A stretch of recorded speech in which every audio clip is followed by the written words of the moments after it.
Good morning, once and welcome to this training. So my name is Mr Emmanuel, co-founder, International Community for Educational Technology, and of course, the makers of AITeacha. In this training, we'll get to understand everything about AI and what it holds for us as teachers and the future of it as it affects education. So then, of course, we then go into practicals, having an understanding of how we can use AI in lesson planning, in classroom management, in assignment management, and every other thing that comes with that. Okay, so let's move straight. So the first question we would ask ourselves, we want to consider is, I want to get your feedback. Who owns the learning in the classroom? The teacher, the student, or the both? The teacher, the student, or the both? Anyone that wants to answer can just unmute and then give a little answer about this.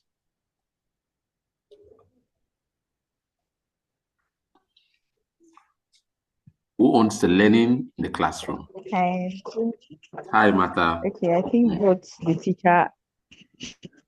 Good morning, sir. I think both the teacher and the students. Both and the learner. And the learners. Okay, beautiful.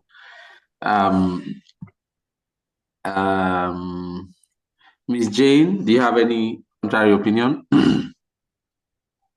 Sir, I think both the teacher and the learners owns the learning in the classroom, because the teacher has to come from her own side and the learner too also has to, so there'll be proper so proper learning can take place, sir. Okay, so let me just so in there's what we call 21st century learning design, right?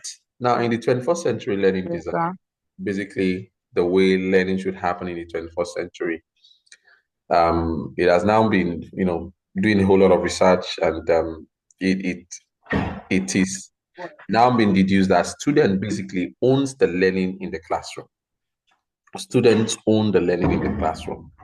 And why is that so? Now, the reason for that is, as a teacher, now the word teacher, as we know it, right, is that the person that comes into the class and teaches a student based on the curriculum or lesson planning that he or she has, and make sure that the student learns, right?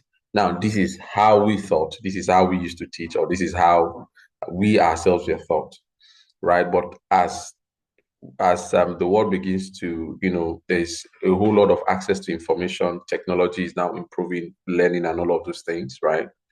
So student now basically owns the learning. Now, why do students own the learning? Of course, as teachers, we know that there are different learning styles. There are different number of students in our class, and all of these students basically, they have different learning needs.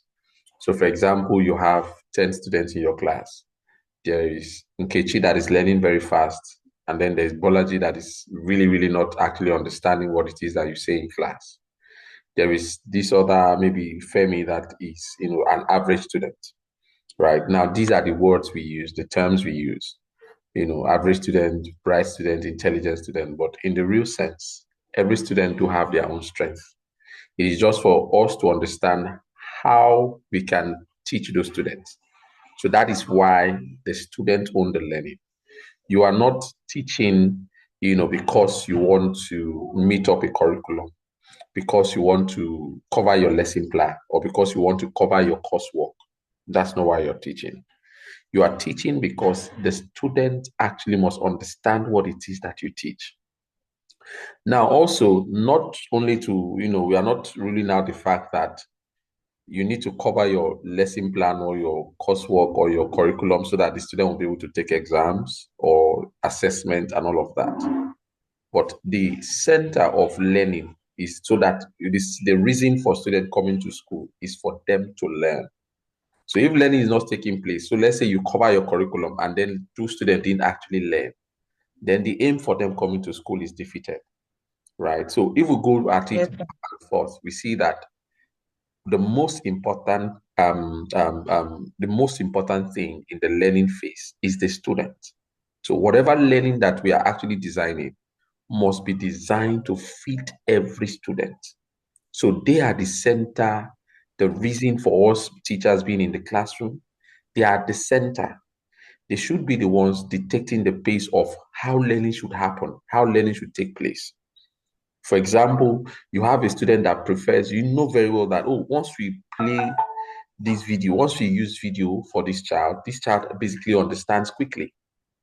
But you as a teacher, you still want to insist to use words because that's what no, you would end up not, that child will end up not learning. And then you as a teacher would, end up not impacting that child. So they are at the center of learning. They own the learning process. The student